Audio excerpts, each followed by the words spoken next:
Hello everyone, welcome to শিহরণ। কেএমসির আন্ডারে already একটি স্টাফ নার্সের রিক্রুটমেন্ট প্রসেস চলছে, ইন্টারভিউ এখনও বাকি রয়েছে। বাট এরই মাঝে আরও একটি নোটিফিকেশান পাবলিশ হয়েছে। কলকাতা মিউনিসিপ্যালিটির আন্ডারে আরও 86 জন স্টাফ নার্স রিক্রুটমেন্ট করা হবে। আনরিজার্ভ ক্যাটাগরিতে 33 জন, আনরিজার্ভড মেরিটোরিয়াস স্পোর্টসম্যানের জন্য 2 জন রিজার্ভেশন রয়েছে। লো ভিশন যাদের ডিসেবিলিটি রয়েছে তাদের জন্য একটি রিজার্ভেশন রয়েছে, হিয়ারিং প্রবলেম যাদের রয়েছে তাদের একটি রিজার্ভেশন রয়েছে এবং মাল্টিপল ডিসেবিলিটি যাদের রয়েছে তাদের একটি রিজার্ভেশন রয়েছে। এছাড়াও ইকোনমিক্যাল উইকার সেকশন বা ইডব্লিউএস এর জন্য 8টি সিট রিজার্ভড রয়েছে, এসসি ক্যাটাগরির জন্য 68টি সিট রিজার্ভ রয়েছে, এসসি পিডব্লিউডি তার জন্য একটি সিট রিজার্ভ রয়েছে, এসটি ক্যাটাগরির জন্য 6টি রিজার্ভেশন রয়েছে এবং ওবিসি এর জন্য 8টি এবং ওবিসি বি এর জন্য 7টি রিজার্ভেশন রয়েছে। টোটাল 86টি শূন্য পদে স্টাফ নার্স রিক্রুটমেন্ট করা হবে। আমরা পুরো প্রসেসটা দেখে নেবো। এখানে কি নোটিফিকেশনে বলা হয়েছে, applications are invited for engagement on contractual basis for the post of staff nurse. Staff নার্সের একটা কন্ট্রাকচুয়াল পোস্টে এনগেজমেন্টের জন্য অ্যাপ্লিকেশন করতে বলা হয়েছে। কোথায় হবে এটা? খিদিরপুর সিএসসি আরবান যে সিএসসিগুলো রয়েছে খিদিরপুরের আন্ডারে, এবং যেটা অবশ্যই কলকাতা এনওএইচএমের আন্ডারে পড়ছে, তো সেখানে রিক্রুটমেন্টটি দেওয়া হবে। The eligible candidate are requested to submit online application through KMC website. এই যে ওয়েবসাইটটা দেওয়া হচ্ছে যেখানে আমাদেরকে অনলাইনে অ্যাপ্লিকেশন করতে হবে, সেটা হচ্ছে www.kmcgov.in। এই ওয়েবসাইটে গিয়ে আমরা ফর্মটা ফিল আপ করতে পারবো। ওয়েবসাইটটাও আমরা দেখিয়ে নেবো এবং এই পিডিএফটা কীভাবে ডাউনলোড করবে সেটাও আমরা দেখিয়ে দেবো। কবে থেকে ফর্ম ফিল আপ শুরু হচ্ছে? 9/3/2026 থেকে অলরেডি শুরু হয়ে গেছে। 25/3/2026 পর্যন্ত এই ফর্মটা ফিল আপ করা যাবে। আজকে 21 তারিখ, 25 তারিখ পর্যন্ত ফর্মটা ফিল আপ করা যাবে। যারা ইন্টারেস্টেড রয়েছে অবশ্যই এখানে ফিল আপ করবে। এখানে মার্কসের বিভিন্ন ডিভিশন দেওয়া রয়েছে, মাধ্যমিক, উচ্চ মাধ্যমিক বা এক্সপিরিয়েন্স বা জিএনএম বিভিন্ন যেটা রয়েছে সেটা আমরা দেখিয়ে দেওয়ার চেষ্টা করবো। সেই মার্কসের বেসিসে হবে। এখানে নোটিফিকেশানটা দেখে রাখো, 27/2/2026 নোটিফিকেশানটি পাবলিশড হয়েছিল। তো এখানে আমরা দেখতেই পাচ্ছি এটা রিসেন্টলি একটি নোটিফিকেশান। অনেকের কনফিউশন থাকতে পারে একটা ইন্টারভিউ চলছে আর একটা রিক্রুটমেন্ট হবে কি না। অবশ্যই হবে, যেহেতু নোটিফিকেশান দেওয়া রয়েছে, একটা প্রসেস কন্টিনিউ চলছে। এরই মাঝে আরেকটা নোটিফিকেশান পাবলিশড হয়েছে। টোটাল 86 জন স্টাফ নার্স নিয়োগ করা হবে, পুরোটাই কন্ট্রাকচুয়াল বেসিস এনওএইচএমের আন্ডারে। এলিজিবিলিটি ক্রাইটেরিয়ার মধ্যে কী কী রয়েছে? রেসিডেন্সি অ্যান্ড লোকাল ল্যাঙ্গুয়েজ, তাকে অবশ্যই লোকাল ল্যাঙ্গুয়েজ আমাদের এখানে বাংলা, এটা জানলেই হবে, এটা অবশ্যই তাকে জানতে হবে। ওয়েস্ট বেঙ্গলের বাসিন্দা হলে এখানে অ্যাপ্লিকেশান করতে পারবে। এডুকেশনাল কোয়ালিফিকেশান কী বলা হয়েছে? The candidate should have completed GNM training course from an institute recognized by Indian nursing council আর west Bengal nursing council.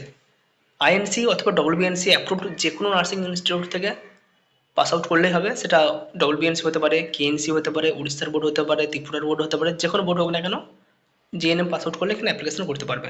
BSc নার্সিংয়ের ক্ষেত্রেও একই, বিএসসি নার্সিং পাস আউট করে থাকলেও তারা এখানে অ্যাপ্লিকেশন করতে পারবে। এজ লিমিট কী কী রয়েছে? ম্যাক্সিমাম 40 বছর বয়স পর্যন্ত এখানে কোনো ক্যান্ডিডেট অ্যাপ্লিকেশন করতে পারবে। রেমুনারেশন অর্থাৎ স্যালারি কত টাকা দেওয়া হবে? 25,000 টাকা পার মান্থ, এটা ফিক্সড স্যালারি। এবং যেহেতু এনওএইচএমের আন্ডারে এখানে জয়েন করবে, এখানে বলে রাখি প্রত্যেকেরই কিন্তু একটা ইনক্রিমেন্ট থাকে, 5% ইনক্রিমেন্ট থাকে। সেটা 2028-এর পর থেকে যারা এখন জয়েন করছো প্রত্যেক ক্যান্ডিডেটই পাবে 5% ইনক্রিমেন্ট পার ইয়ার। সেটা অবশ্যই 2028-এর পর থেকে কাউন্ট হবে, সেটা পরবর্তী স্টেপে যারা জয়েন করবে তারা বুঝতে পেরে যাবে। মোড অফ সিলেকশন, এখানে সিলেকশন কীভাবে হবে? It will be a two-stage selection process. Document verification. Candidate will be shortlisted on the basis of eligibility criteria, academic qualification and experience. যার যেমন এক্সপিরিয়েন্স, একাডেমিক কোয়ালিফিকেশান থাকছে সেটার বেসিসে একটা নাম্বার দেওয়া হবে। সেই নাম্বারের বেসিসে প্রথম কয়েকজন ক্যান্ডিডেটকে শর্টলিস্টেড করা হবে। ওনারা প্রত্যেককেও ইন্টারভিউ ডাকতে পারেন, আবার প্রত্যেককে ইন্টারভিউ নাও ডাকতে পারেন। যেহেতু লাস্ট বার অর্থাৎ এখন যেটা হচ্ছে সেখানে প্রায় প্রত্যেকজন ক্যান্ডিডেটকে ইন্টারভিউ ডাকা হয়েছে, সেক্ষেত্রে ফার্স্ট তোমরা যেটা একাডেমিক মার্কস বসাচ্ছ, এক্সপিরিয়েন্স বসাচ্ছ, সেটার বেসিসে কার কত মার্কস হচ্ছে সেটা অনুযায়ী একটা সিরিয়ালি সাজানো হবে এবং ওই সমস্ত ক্যান্ডিডেটকে ইন্টারভিউ ডাকা হবে। সেখানে আরও একটি ইন্টারভিউয়ের মার্কস অ্যাড হবে। টোটাল 100% মার্কসের বেসিসে যার যেমন হচ্ছে সেই বেসিসে সিলেকশন হবে। সিলেকশন স্কেল কীভাবে করা হবে দেখানো। 12 থেকে থাকছে 20%, অর্থাৎ উচ্চ মাধ্যমিকে যে মার্কস পেয়েছো সেখান থেকে নেওয়া হবে 20, জিএনএম মার্কস থেকে বা বিএসসি মার্কস থেকে নেওয়া হবে 50, ওয়ার্কিং এক্সপিরিয়েন্স যদি কারো থেকে থাকে সেখান থেকে নেওয়া হয় 15 এবং ইন্টারভিউয়ের ওপর থাকছে 15, টোটাল 100 নাম্বার। এবার ওয়ার্কিং এক্সপিরিয়েন্স যাদের 1 বছরের কম ওয়ার্কিং এক্সপিরিয়েন্স রয়েছে তারা কোনো মার্কস পাবে না।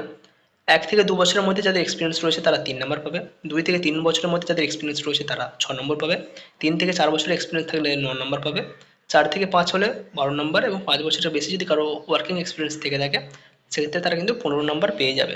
এখানে যাদের এক্সপিরিয়েন্স বেশি রয়েছে তাদের পাওয়ার চান্সটা খুব বেশি, কারণ এক্সপিরিয়েন্সের প্রচুর মার্কস রয়েছে, 15 মার্কস রয়েছে, সেটা অনেকেই এগিয়ে যাবে।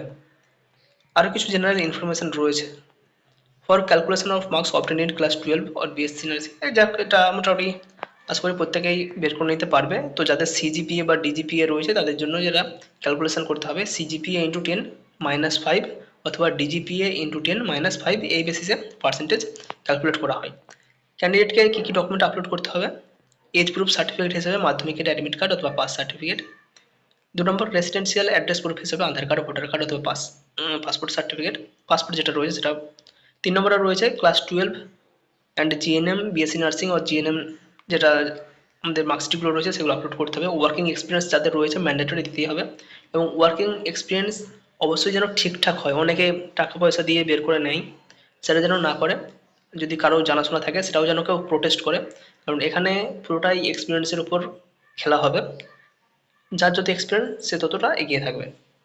কাস্ট সার্টিফিকেট যাদের রয়েছে তারা অবশ্যই দেবে, পার্সন উইথ ডিসেবিলিটি যাদের পিডব্লিউডি সার্টিফিকেট রয়েছে দিতে হবে, ইডব্লিউএস এর সার্টিফিকেট যদি কারো থেকে থাকে সেটাও দিতে হবে, মেরিটোরিয়াস স্পোর্টসম্যান কোটা বা সার্টিফিকেট কারো যদি থেকে থাকে সেটাও তাকে কিন্তু এখানে সাবমিট করতে হবে। শুধুমাত্র অনলাইনে অ্যাপ্লিকেশান করতে হবে, এবং অ্যাপ্লিকেশান করার পর কোনো হার্ড কপি বাই পোস্টে পাঠানোর প্রয়োজন নেই। অনেক ক্যান্ডিডেট এটা করে থাকে, অ্যাপ্লিকেশান অনলাইন করছে তার সাথে সাথেও অফলাইনে বা ওখানে গিয়ে জমা দিয়ে আসে, সেটা কিন্তু প্রয়োজন নেই।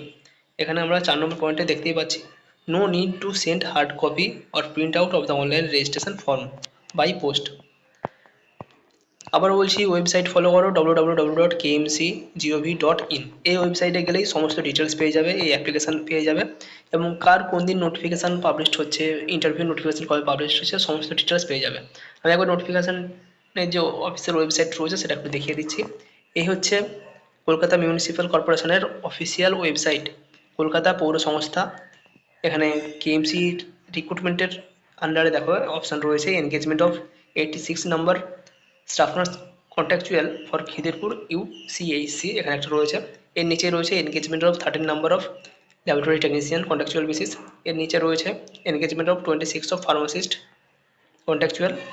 তো বিভিন্ন যে নোটিফিকেশানগুলো পাবলিশ হচ্ছে সেই নোটিফিকেশানগুলো এখানে অলরেডি চলে আসছে। তো যারা ইন্টারেস্টেড রয়েছে অবশ্যই এটা ফলো করতে পারো। এখানে আসার জন্য কীভাবে আসবে সেটাও আমরা দেখিয়ে দিচ্ছি। তো এখানে আমরা একদম গুগলে চলে আসবো, গুগলে এসে সার্চ করে নেবো কেএমসি। কেএমসি সার্চ করার পর আমাদের প্রথমেই যে ওয়েবসাইটটা এসছে কলকাতা মিউনিসিপ্যাল কর্পোরেশন, তার নিচে রয়েছে www.kmcgov.in, এখানে আমরা ক্লিক করে নেব।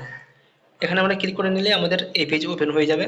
এখানে দেখো আমরা কোথাও দেখতে পাচ্ছি না কোথায় আমাদের অ্যাপ্লিকেশন বা কোথায় আমাদের নোটিফিকেশনগুলো রয়েছে। তো নোটিফিকেশনগুলো দেখার জন্য আমরা সরাসরি বাম দিকে সরে যাব। বাম দিকে এখানে অনেকগুলো আমাদের মেনু রয়েছে, municipal history, about us, KMC department. তো এগুলো যদি আমরা একটু স্ক্রল করে একটু নিচের দিকে যাই, নিচের দিকে এখানে আমরা দেখতে পাচ্ছি গ্রিভেন্স কেএমসি 2.0, তার নিচে রয়েছে রিক্রুটমেন্ট অথবা রেজাল্ট অথবা ট্রেনিং। তো রিক্রুটমেন্ট অপশানে আমরা ক্লিক করব। রিক্রুটমেন্ট অপশানে ক্লিক করলেই আমাদের এই অপশানটা চলে আসবে। তো এইভাবে আমরা পেয়ে যাব আমাদের নোটিফিকেশানগুলো, একদম প্রথমে আমাদের নোটিফিকেশান রয়েছে। তো এখানে ক্লিক করে নিলে আমাদের যে অ্যাকচুয়াল নোটিফিকেশান সেটা আমরা বা পিডিএফটা ডাউনলোড করে নিতে পারবো। 25 তারিখ লাস্ট ডেট রয়েছে, যারা ইন্টারেস্টেড রয়েছে ছেলে মেয়ে জিএনএম বিএসসি প্রত্যেকেই এখানে অ্যাপ্লিকেশান করতে পারবে, প্রত্যেকে অ্যাপ্লিকেশান করে দাও।